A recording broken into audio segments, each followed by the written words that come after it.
I think it's safe to say that we've all been sad at one point in our life, whether it's losing a relative, breaking up with somebody, getting a bad test grade, or just stressful days at work. We have this emotion and we can't avoid it.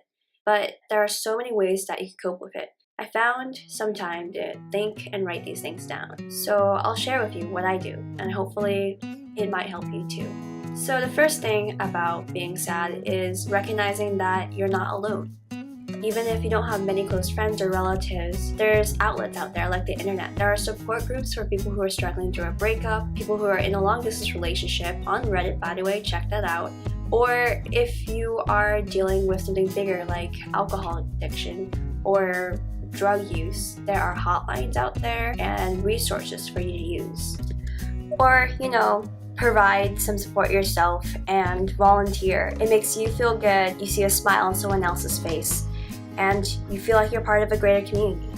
So please check that out and find yourself a circle, because when you feel alienated, it's one of the worst feelings you could get.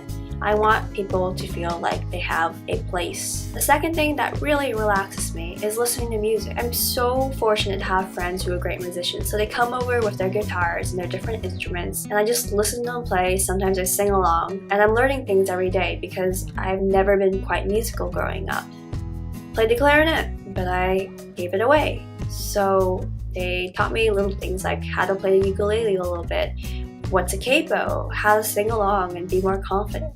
And in this process, we're bonding together, we're sharing experience, and we're listening to songs from Ingrid Michaelson, to Adele, to Pink, to classic rock songs, which lyrics I still mess up every day. And in failing to actually sing the song right, we have a lot of good laughs. So have good company, listen to music, even if you're by yourself.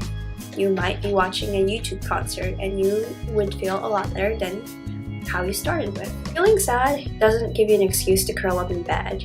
A few times can be therapeutic, but after a while you start getting lazy.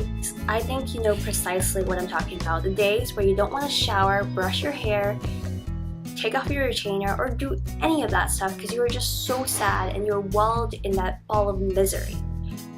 Don't give in to that feeling so much. Please don't. Good hygiene, by the way, goes a long way. Taking a shower can be really soothing because the sound of the water going down helps you just forget where you are for the moment. And also, taking care of yourself is a sign that you value yourself as a human being. And those little things make you feel better. I'm guilty of this, so I stay in my room a lot sometimes. But the best thing to do is actually go out and explore your city. Find the beauty of your city and fall in love with it. I'm fortunate to live in LA, so there's beaches on the west side, great food in Sawtelle, and if I want to, I can go downtown and check out the different attractions there. There are so many museums that I can visit. And oh my god, free knowledge? Who can pass it up? You could go to Getty free every day, you could go to the Hammer free every day, or Thursdays at Mocha or the Japanese American Museum, so don't pass that up. You might actually run into a few friends along the way, or you might just find something super fascinating and spend your whole day there. I think another thing that cheers you up is good food. When you're eating a pasta that is just well made, you feel the love of the chef, and you start realizing that maybe food is the way of life.